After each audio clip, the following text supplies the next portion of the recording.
L'histoire effrayante et incroyable de Yajuj et Majuj, un peuple originel, incontrôlable, qui recouvrira la surface de la terre entière, telle une vague qui noie toute résistance. Une multitude innombrable, si vaste qu'aucune source d'eau n'échappera à leur soif. Aucun être vivant ne survivra à leur passage. Ce sont des créatures à l'apparence terrifiante. Leur visage porte les marques d'un autre monde, leur corps étrangement difforme. Leur émergence pourrait être bien plus proche que nous l'imaginons. Car tant de signes de la fin des temps se sont déjà révélés, l'écho du jugement se rapproche à grands pas. En ce jour inévitable, ils jailliront de chaque recoin, dévalant toutes les pentes de la terre pour semer la désolation. Aucune armée ne leur tiendra tête. Voici l'un des plus redoutables signes de l'heure annoncée. Le peuple que Dieu a maudit, Yajuj et Majuj, dont la simple évocation glace le cœur. Avant d'aller plus loin, dis-moi, d'où écoutes-tu ce récit? Partage ta région, ton pays, ta ville dans les commentaires. C'est bien au-delà d'un simple détail. Cela nous permet de créer ce cercle, cette communauté de chercheurs d'âmes, partout sur la Terre. À présent, entrons dans l'histoire, là où les ténèbres guettent encore l'humanité. L'épreuve la plus redoutée de la fin approchait déjà, la fitna du Dajjal. Cet imposteur borgne qui a renversé tout l'ordre du monde, inversant la nuit et le jour, bouleversant chaque certitude. Son pouvoir commandait à la terre de porter ses fruits, et la terre obéissait. Devant ces prodiges faux, tant de gens furent séduits. Il se proclama « Je suis votre Seigneur ». Au moindre doute, il faisait pleuvoir le châtiment du ciel, éradiquant quiconque refusait de se soumettre. Les croyants, traqués, se réfugiaient dans les montagnes, se cachaient dans des cavernes. La faim, la soif, la peur. Chaque journée frappait comme un supplice. Chaque nuit devenait une hantise sans fin. La terre elle-même semblait devenir un fragment des enfers. L'impuissance atteignit son paroxysme. Les cœurs fidèles éclatèrent d'un seul cri. « Ya Rab, quand finira cette tourmente ?» C'est alors, soudain, que le ciel se fendit. Une lumière neuve, une clarté tombant des hauteurs. Cheveux déliés sur les épaules, le fils de Mariam, Aïssa, descendit sur terre. Le prophète Isa se dressa contre le Dajjal et mit un terme définitif à son épreuve. Le monstre disparut. La quiétude revint. La justice irradia tout autour. Les fidèles purent enfin respirer. « Nous sommes sauvés », pensèrent-ils. La pire des épreuves venait de passer. La vie refleurissait. Les fleurs s'ouvraient, les oiseaux chantaient à nouveau, les enfants riaient dans les ruelles. Mais une telle paix ne saurait durer éternellement. Un jour, des grondements retentirent au fond de la terre. La roche se fissura, les montagnes s'ébranlèrent, les mers bouillonnèrent. Puis la surface s'ouvrit. Ils surgirent de l'ombre, de l'obscurité, ces êtres épouvantables. Mais d'où venaient-ils? Des tréfonds du monde, des ailleurs inconnus. Nul ne pouvait le certifier. Leur force sidérait, courts, trapus, taillés pour la destruction. Leurs yeux rougeoyaient comme une braise, leurs crocs acérés, leurs mains terminées en griffes. Tout ce qui bougeait, ils le lacéraient ou le dévoraient. Partout où ils passaient, rien ne survivait. L'axe asséché, vie balayée. Leur nom résonne comme une annonce de l'horreur. Yajuj et Majuj. Certains affirment qu'ils proviennent d'humains, de peuples de l'Est, mongols ou mandchous. Imam Tabari évoque même les tribus turques. Ibn Kathir les situe au nord de la Chine. D'autres insistent. Ils ne sont pas des nôtres. D'aucuns disent ce sont des êtres du monde invisible, des djinns ou démons. Imam Suyuti les rattache à l'inconnu inaperçu par nos sens. Quelle est donc la vérité? Où sont-ils, aujourd'hui. Pour comprendre, il faut remonter loin, plonger dans les méandres du temps, retourner à l'époque d'un monarque prodigieux. L'ère où un des plus grands souverains de l'histoire foulait la terre. Dhul Qarnayn, voyageur infatigable, allant des confins de l'Orient à l'Occident, du Septentrion au Midi. L'un des 4 seulement à avoir dominé le monde entier. Son histoire, vieille de 5 millénaires selon les érudits, commence au Yémen. Khidr, son cousin, fut nommé commandant de son armée, envoyé mener campagne contre les infidèles. Fut-il prophète ou juste serviteur élu? Nul ne peut l'affirmer. Le prophète Muhammad sallallahu alayhi wa sallam a dit: le horreur ne surviendra que lorsque 10 signes majeurs surgiront. Il cita alors la fumée, le Dajjal, la bête, le soleil qui surgit de l'ouest, la venue d'Isa, Yajuj et Majuj, 3 effondrements de terre, à l'est, à l'ouest et dans la péninsule arabique. Et enfin un feu qui regroupera les hommes vers leur ultime destination. Dhul Qarnayn, détenteur d'un pouvoir inégalé, croyait au message d'Ibrahim. Allah lui conféra force, science et autorité sans équivalente. On dit qu'il possédait 2 étendards, l'un blanc, l'autre noir. Quand il voyageait le jour, il laissait la bannière noire derrière lui. Ainsi, les ténèbres recouvraient la trace, égarant ses adversaires. La nuit, il plaçait la bannière blanche devant, illuminant la route, comme en plein midi. Par ce stratagème, il remportait des victoires éclatantes. Un jour, Dhul Qarnayn traversa la région correspondant aujourd'hui au Kirghizistan. Montagnes, steppes, mers, peuples divers. À l'orée d'une chaîne de montagnes, il rencontra une population affligée par de terribles prédateurs habitant les sommets, des êtres sauvages semant de la corruption. Ils implorèrent l'aide du roi. Le Coran relate: ils t'interrogent sur Dhul Qarnayn. Dis, je vous en dirai un mot. Nous lui avons donné pouvoir sur la terre et fourni les voies nécessaires à toute chose. Il suivit donc un chemin. Parvenu à l'horizon occidental, il vit le soleil se coucher dans une source noire. Il trouva là un peuple. Nous lui dîmes: ô Dhul Qarnayn, tu peux les châtier ou faire preuve de bienveillance.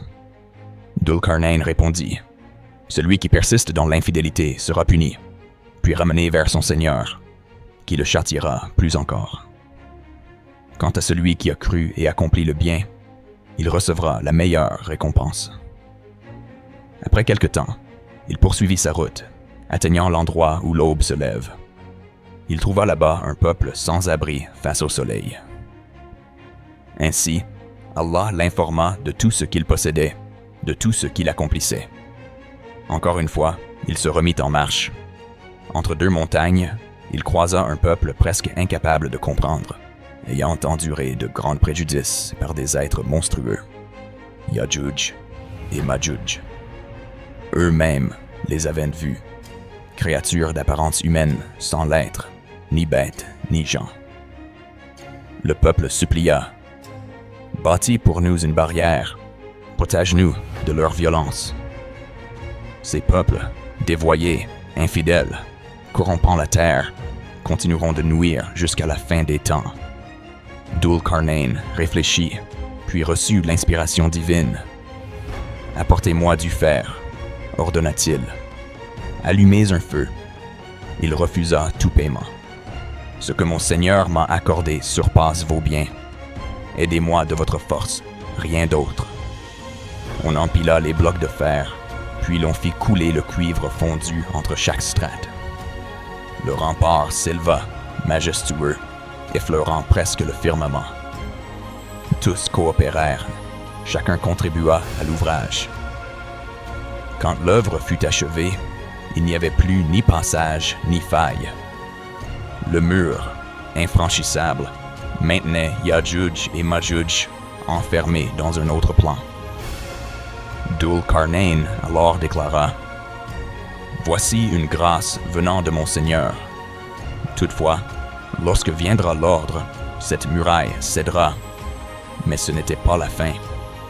Ya'juj et Ma'juj, prisonniers, continuaient à se multiplier dans l'obscurité, leur descendance démesurée.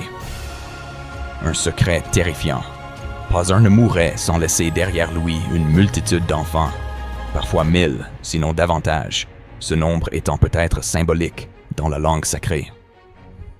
Sur des millénaires, imaginez la menace grandissante que cela représente. On comprend pourquoi la tradition insiste sur leur singularité, certaines sources les rattachant aux descendants de Japheth, fils de Nuh, ce qui expliquerait l'idée de leur filiation avec des peuples antiques d'Asie, sans pour autant en faire des humains à part entière. On raconte qu'ils se déclinent en 3 types, des géants, des tailles moyennes, et, chose étrange, des êtres aux oreilles si vastes qu'ils s'en serviraient comme lit ou couverture. Selon les hadiths, leur sauvagerie, à l'approche du grand jour, dépassera tout entendement. Abu Huraira rapporte: chaque jour, Ya'juj et Ma'juj rogneraient de la barrière, et, lorsqu'ils aperçoivent de la lumière, leur chef dit: « Arrêtons, continuons demain. » Allah alors restaure le rempart à l'identique. Mais le jour où Dieu décrétera leur relâchement, ils creuseront, et cette fois leur responsable dira: « Demain, si Allah le veut, nous continuerons. » Cette intention, invoquant le nom divin, sera la clef. Le lendemain, ils trouveront la barrière telle qu'ils l'avaient laissée. Ils briseront l'ultime obstacle. Alors, tel un déluge, ils envahiront toutes les pentes de la planète. Les regards des mécréants seront figés d'horreur, et ils diront: « Malheur à nous, comme nous avons négligé cet avertissement. » Plus tard, le prophète, Salam, lors d'un prêche, alors qu'un bandage couvrait son doigt blessé, déclara: « Même si vous pensez n'avoir plus d'adversaire, l'ennemi demeurera jusqu'à ce que Ya'juj et Ma'juj paraissent au visage large, aux yeux étroits, à la chevelure claire, la face empâtée comme un bouclier, déferlant de partout. » Leur aspect, ainsi que le lieu possible du mur, invite certains à faire le lien avec des peuples antiques. Mais seule la science divine connaît la réalité. Or, il viendra un temps, dont seul Allah détient le secret, où ce rempart cédera. Les grands signes se seront déjà enchaînés. Écoutons l'enseignement du prophète, rapporté par Zainab bint Jahsh. Il entra chez elle, ébranlé de crainte, et annonça: « Il n'y a de divinité que Dieu. Malheur aux Arabes à cause d'un mal qui approche. Une brèche s'est ouverte ce jour dans la barrière de Ya'juj et Ma'juj. » Puis il réunit son pouce et son index. Elle lui demanda: « Périrons-nous alors que des justes demeurent parmi nous? » Il répondit: « Oui, lorsqu'avilissement et péché se répandront. » À l'époque de Isa, Dajjal avait déjà semé le trouble, puis, après sa chute, un temps d'apaisement régna. Mais la paix fut éphémère. L'heure s'accomplit. La barrière s'écroula. Ya'juj et Ma'juj, après des siècles de labeur, réussirent à fouler la surface, leur peuple décuplé depuis l'agencement du mur. Jusque-là, chaque jour, ils creusaient, puis s'arrêtaient sur ces mots: « Demain, reprenons. » Mais Dieu restaurait tout durant la nuit. Jusqu'au jour où, avec la mention « si Dieu le veut », la muraille persista. Cette permission divine scella leur délivrance. Ils s'abattirent sur la terre entière, buvant à sec fleuves et lacs, exterminant la vie partout, provoquant une peur telle que seuls quelques humains survécurent. Le Dajjal avait apporté l'égarement spirituel, mais eux, la ruine matérielle, le cauchemar incarné. Issa alors avertit son peuple: « Cherchez refuge dans la montagne du Tour. Élevez-vous loin de leurs griffes. N'entrez pas en guerre contre eux. Attendez le décret d'Allah. Les fidèles s'exilèrent dans les hauteurs. Yajuj et Majuj arpentèrent la planète, assiégeant le lac de Tibériade, buvant le fleuve Euphrate à sec, ruinant chaque cité, dévorant même la moindre créature, s'étendant d'est en ouest, du nord au sud. Puis, lorsqu'ils crurent avoir tout anéanti, ils crièrent fièrement « Nous avons détruit l'humanité. Nul n'a pu résister à notre puissance. » Mais ils ignoraient que subsistait le Messie et quelques fidèles. Isa, As, leva les mains vers le ciel, suppliant « Seigneur, délivre tes serviteurs de cette tourmente. » Le ciel s'assombrit, la pluie déversa une colère étrange. Une maladie fulgurante frappa Yajuj et Majuj. Des plaies apparurent sur leur gorge, telles des vers ou bactéries furieuses. En une seule nuit, toute leur multitude périt, morte comme des criquets tombés en tas. Des milliards de cadavres empestaient la terre. L'air devint irrespirable. Isa pria encore. Alors Dieu envoya d'immenses oiseaux qui emportèrent ses corps putréfiés vers la mer. Une pluie abondante purifia tout. La vie reprit peu à peu ses droits. Pourquoi l'humanité ne put-elle se défendre avec armes et inventions? Nul ne le sait vraiment, hormis Dieu. Peut-être ce sera un temps sans technologie, sans électricité. Einstein disait déjà prophétique. Je ne sais quelles armes seront utilisées dans la prochaine guerre, mais la suivante se combattrait avec bâton et pierre. Il se pourrait aussi que ces êtres ne soient pas de notre monde, appartenant à une réalité encore voilée, dotée de capacités inaccessibles. Des rapports officiels évoquent d'ailleurs des objets aériens inconnus, défiant l'entendement. Quand Yajuj et Majuj surgiront, la plupart des signes du jugement seront déjà manifestés. Le délai restant sera très court. Un autre signe attendu consistera en l'apparition sur Terre d'une créature qu'on nomme Dabatul Ard. Lorsque ce nom est cité, beaucoup imaginent un monstre effrayant émergeant à la fin des temps, mais la vérité est plus nuancée. Dabatul Ard signifie l'animal de la terre, une entité promise dans le Coran qui s'adressera aux hommes, les marquant sans possibilité d'échappatoire. Durant le tawaf, une fissure s'ouvrira près de Safa, et la créature sortira de cette brèche. Elle n'arborera pas une forme humaine, mais parlera, maniera la canne de Moussa et le cachet de Sulayman. Sa mission, distinguer chaque âme. Elle illuminera le visage des croyants par le bâton et apposera le sceau de Sulayman sur le front des mécréants, ce qui rendra visible leur état intérieur au premier regard. Sa rapidité sera sans égale. Suivront la levée du soleil à l'ouest et l'apparition de Dabatul Ard, deux signes très rapprochés. Quant à la décadence de la société, il a été rapporté nombre de fois. Un temps viendra où nul n'ordonnera plus le bien, ni ne détournera du mal. Personne ne rappellera la prière, ne condamnera l'ivresse, ni l'adultère. La mort n'aura plus la même valeur, la violence sera banale, la loi divine délaissée. Alors le Dajjal surviendra pour précipiter le châtiment, Masjid al-Aqsa deviendra refuge. Puis Isa, que la paix soit sur lui, détruira le Dajjal, et sur 40 ans, la terre baignera dans la prospérité. Pas de maladie, nulle souffrance, la vie s'étirera comme au paradis. Puis viendra l'ouverture du rempart. Yajuj et Majuj déferleront à nouveau, lassant destruction totale. Un groupe ayant appris le retour d'Isa viendra à lui. Le Messie les bénira d'un regard. Il leur annoncera leur rang dans l'au-delà, priant pour leur bonheur éternel. Un jour, Allah révélera à Isa « Conduis mes serviteurs vers le mont Tour, car je vais libérer des créatures que nul ne pourra combattre. Ce sont les peuples de Yajuj et Majuj. Ils déferleront sur la terre. Le premier groupe videra le lac Tibériade. Le second dira « Ici aussi, l'eau a disparu. » Ils progresseront jusqu'à Jérusalem, bombarderont le ciel de leurs flèches. Dieu les leur renverra couverts de sang, croyant avoir vaincu jusqu'aux cieux. Les compagnons du Messie, acculés, donneraient tout pour une tête de bœuf, tant la faim sera extrême.